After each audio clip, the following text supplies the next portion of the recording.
नमस्कार, सत श्री अकाल बच्चों, कैसे हो आप लोग। आज एक फिर से नया इंटरेस्टिंग एक्साइटिंग क्वेश्चन मैं लेके आया हूं। तो अगर आप लोग इस क्वेश्चन को सॉल्व करते हो तो मैं मानूंगा कि आप लोग आईआईटी जेईई और नीट के लिए प्रिपरेशन कर रहे हो। आप लोग बेसिकली स्किलफुल हो, आप लोग कॉम्पिटेंट हो आईआईटी के लिए। ठीक है बच्चों, तो आपको क्या करना है, वही काम करना है जो मैं हमेशा बोलते हुए आया हूँ। वीडियो को पॉज करना है, क्वेश्चन को सॉल्व करना है और अपने आंसर को, सोल्यूशन को मेरे आंसर सोल्यूशन से मैच करना है।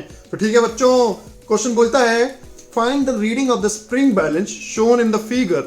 The elevator is going up with an acceleration of g by 10. The pulley and the strings are light and the pulley is smooth. ठीक है बच्चों, जो एलिवेटर है वो फिर से ऊपर जा रहा है, मतलब एलिवेटर कहाँ है, एलिवेटर एक्सेलरेटेड है, मतलब नॉन इनर्शियल फ्रेम है। लेकिन हम एक्सेलरेटेड नॉन इनर्शियल फ्रेम को कुछ नहीं मानते। हमें क्या करना है, हमें फ्रेम को रेस्ट पे लाना है और जो फ्रेम की वेलोसिटी या एक्सेलरेशन है वो हमें उसके अंदर रखे हुए ऑब्जेक्ट्स को या उस फ्रेम के रिस्पेक्ट में जिस भी चीज को हम देख रहे हैं उसको हमें उल्टा करके दे देना है। तो ठीक है, चलो मैं ड्रॉ करता हूँ बढ़िया सा। ऑलरेडी इसने बना रखा है बट फिर भी मैं एलिवेटर को बनाने की कोशिश करता हूँ। अरे वाह, ये कुछ मज़ा नहीं आया मुझे, मैं यहाँ बना लेता हूँ। ठीक है, ये एलिवेटर है बच्चों। अब इस एलिवेटर में एक स्प्रिंग लगा हुआ है। ठीक है, ये स्प्रिंग बेसिकली जो भी स्प्रिंग जितना खींचता है वो उसी प्रकार से उसका आंसर देता है। स्प्रिंग ऑलरेडी कैलिब्रेटेड है कि कितना एक्सटेंड हुआ है और जितना एक्सटेंड होता है उसको पता होता है कि इतना एक्सटेंड होगा तो इतना रीडिंग वो देगा। और वो एक्सटेंड किस बेसिस पे होता है, जितना उसके ऊपर मास लटका हुआ है। तो ओवरऑल यहाँ पे एक पुली है। ठीक है बच्चों, और उसके बाद पुली पे एक ये मास है और एक पुली पे ये मास है। ठीक है बच्चों, ये 3 kg का है, ये 1.5 kg का है। तो सबसे पहले तो हम पुली है ना, देखो पुली स्मूथ है, मतलब पुली पे किसी भी तरह का फ्रिक्शन नहीं है और स्ट्रिंग लाइट है, तो मतलब हमें किसी स्ट्रिंग का किसी भी तरह का मास नहीं लेना है। तो मास केवल 2 चीज़ों का आएगा, एक दोनों ब्लॉक का आएगा। तो हम पहले सबसे पहले तो इसको एक अलग से फ्री बॉडी डायग्राम बना लेते हैं इसका।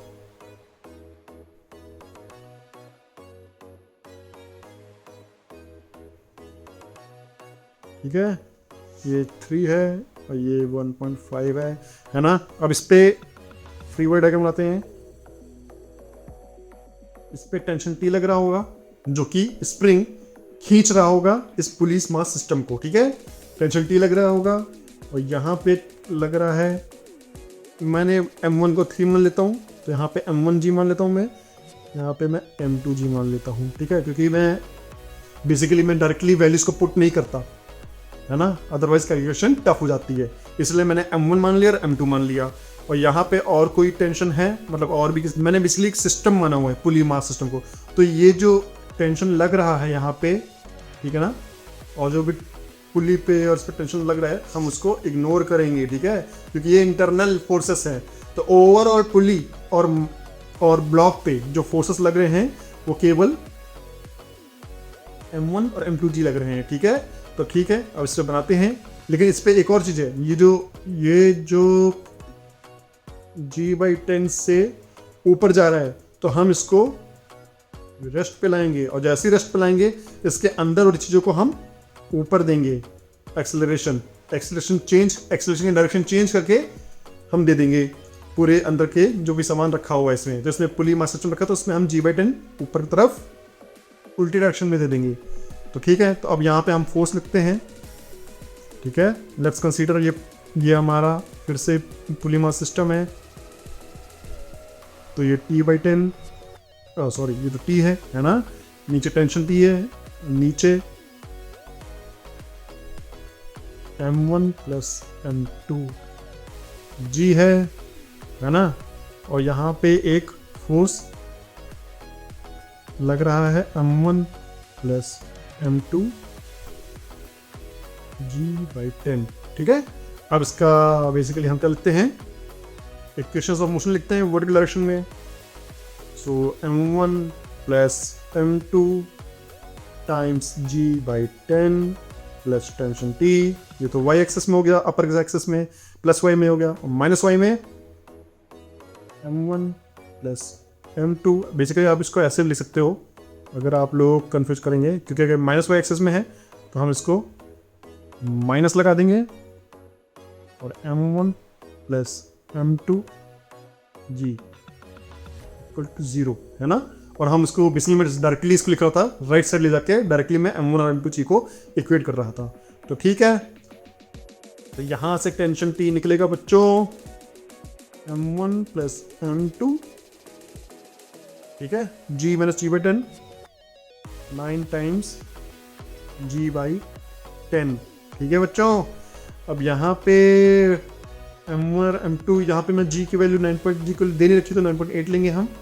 सो ये हो जाएगा 3 प्लस 1.5, ये तो मास वैल्यू हो गई है, multiply by 9 multiply by 9.8 divided by 10, तो ये हो जाएगा टेंशन टी। तो ये इतना फोर्स बेसिकली स्प्रिंग बैलेंस लगाएगा। So find the reading of the spring balance. और जितना भी स्प्रिंग बैलेंस एक पर्टिकुलर फोर्स लगाता है उतना ही उसकी रीडिंग का आंसर आता है।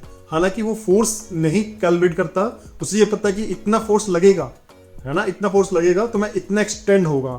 तो किसी भी स्प्रिंग का के डिफाइंड होता है, के ऑफ स्प्रिंग डिफाइंड होता है, और जब हम के को एक्स से मल्टीप्लाई करते हैं तो ये फोर्स आता है, ठीक है।